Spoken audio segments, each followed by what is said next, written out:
My name is Donagh Berry and I'm a geneticist here at Teagasc in Moorepark'.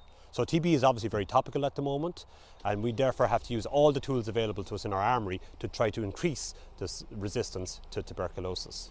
Now, we've known for a long time that genetics has a huge role to play in genetic susceptibility to all health traits like mastitis, lameness, milk fever, tetany. Like, all cows in a herd don't all of a sudden succumb to these diseases, despite the fact that they're all managed very similarly.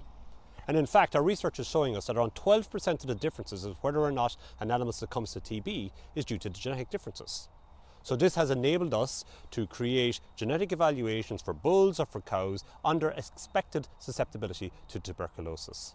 So farmers that are particularly concerned about TB, they can go on and they can identify bulls and cows that have low genetic merit for TB resistance. So in other words, a value ideally less than 8. But equally, of course, they can just avoid the bulls within the framework of the economic breeding index, avoiding the bulls that are high genetic susceptibility to TB.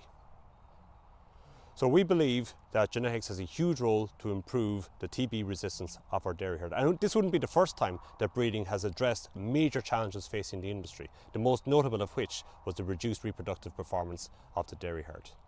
So if you want to find out more about TB, come visit us here at the Breeding and Reproduction Village at the Moorepark' Open Day.